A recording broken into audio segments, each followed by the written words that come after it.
আসসালামু আলাইকুম বন্ধুরা, আপনারা সবাই কেমন আছেন? আশা করি আপনারা সবাই ভালো আছেন।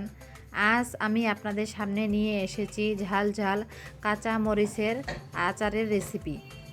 যারা ঝাল খাবার খেতে খুব ভালোবাসেন তাদের জন্য এই আচারটি খুবই ভালো জিনিস হতে পারে। এটিকে চাইলে ভাত দিয়ে খাওয়া যায় বা আপনার গরম গরম খিচুড়ির সঙ্গেও খেতে পারেন। এখানে আমি হাফ কেজি পরিমাণ মতো মরিচ নিয়েছি। এগুলোকে ধুয়ে পরিষ্কার করে নেব। মরিচগুলো ধুয়ে নেওয়ার পরে এখন মরিচগুলোকে ভালোভাবে সিদ্ধ করে নিতে হবে। মরিচগুলো হালকা একটু নরম হওয়া পর্যন্ত সিদ্ধ করতে হবে। এরপরে মরিচের পানি ঝরিয়ে নিতে হবে। মরিচগুলো থেকে পানি ছাড়ানোর পর একটি বাটিতে কিছু তেঁতুল নিতে হবে। এর থেকে পানি চুবিয়ে রাখতে হবে কিছুক্ষণের জন্য। কিছুক্ষণ পর এগুলোকে হাত দিয়ে ভালো করে কষলে নিতে হবে। এরপর কিছু কেটে রাখা পেঁয়াজ ও রসুন ব্লেন্ডারে ব্লেন্ড করে নিতে হবে। এটিকে একটি পেস্টের মতো করে নিতে হবে, আপনারা যেরকম ভিডিওটিতে দেখতে পাচ্ছেন। এরপর এখানে একটি কড়াইয়ে বেশি করে সরিষার তেল দিয়ে দেব। এরপর এর মধ্যে কুচি করে রাখা পেঁয়াজগুলো ভেজে নিতে হবে। পেঁয়াজগুলো হালকা বাদামি হওয়া পর্যন্ত ভেজে নিতে হবে।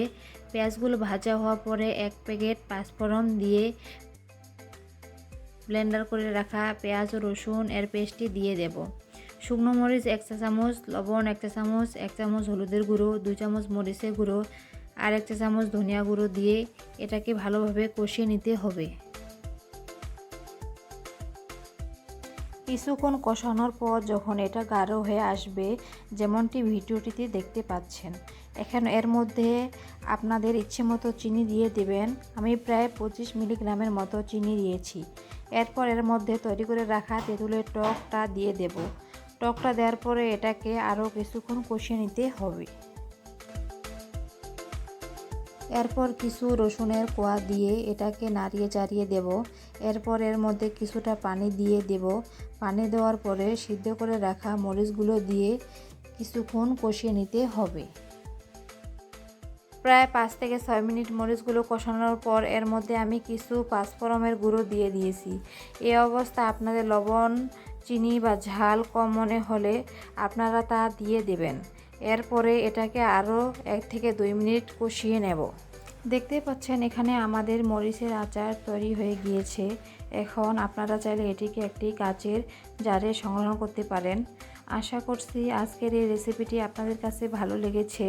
যদি ভালো লেগে থাকে তাহলে আমার চ্যানেলটিকে সাবস্ক্রাইব করে দিবেন, ভিডিওটিকে একটি লাইক করে দিবেন এবং কমেন্টে জানাবেন আপনারা পরবর্তী কী ভিডিও দেখতে চান। আল্লাহ হাফেজ।